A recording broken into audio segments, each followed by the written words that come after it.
বজালিৰ পটাছৰ কুচিত অগ্নি আৰু আপতকালীন সেৱা আস্থানৰ আধাৰশিলা স্থাপন বজালিৰ পটাছৰ কুচি নিত্যানন্দ ৰাইজৰ বহুদিনীয়া সমস্যা সমাধান হোৱাৰ দিশে ভূমি পূজনৰে পৌৰোহিতৰ মংগল ধ্বনিৰে আৰম্ভ হ'ল চৰকাৰী ভৱনটোৰ আধাৰশিলা স্থাপনৰ মাংগলিক কাৰ্যসূচী অসম চৰকাৰৰ অধীনৰ 1,85,79,000 টকা পুঁজিৰে বজালিৰ পটাছৰ কুচিৰ কৰাত নিৰ্মাণ হ'ব বজালিৰ তৃতীয়টো অগ্নি আৰু আপতকালীন সেৱা আস্থান ৰাইজৰ বহুদিনীয়া সপোন এটা পূৰণ হোৱাৰ বাবে অসম চৰকাৰক ধন্যবাদ জনাইছে ৰাইজে আজি পাটাছাৰ কুচি এই কোৱাৰাত অসম ফায়াৰ এণ্ড ইমাৰ্জেঞ্চি ছাৰ্ভিচৰ নতুন বিল্ডিঙৰ উদ্বোধনী অনুষ্ঠান আৰম্ভ হয় এই অনুষ্ঠানটো ইয়াত গঢ়ি উঠিলে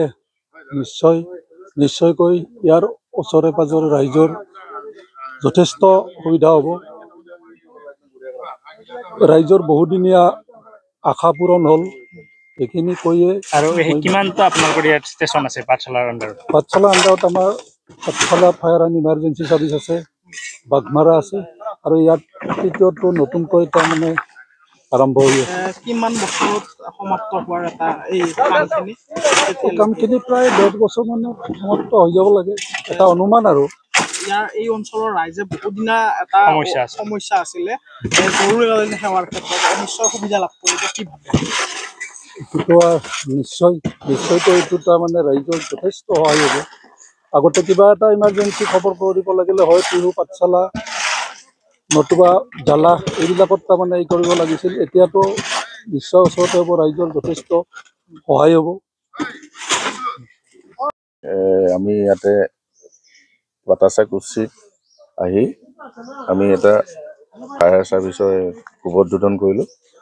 একচুৱেলি এইটো আছিলে আমাৰ যোৱা 3 বছৰ ধৰি পেলাই এইটো গভৰ্ণমেণ্টে বহুত ট্ৰাই কৰি আছিলে ইয়াত যিমান সোনকালে পাৰে দিবৰ কাৰণে কিন্তু ইয়াত পৰ্যাপ্ত পৰিমাণৰ মানে এৰিয়া পোৱা নাছিলে গভৰ্ণমেণ্টে বহুতবাৰ ইয়াতে কেইবাবাৰো ছাৰ্ভে কৰি থৈ গ'ল তেনেকুৱা ৰিজাৰ্ভ পোৱা নাছিল কাৰণে এইটো 3 বছৰৰ পৰা ট্ৰাই কৰি আছিল লাষ্টলি যোৱা বছৰ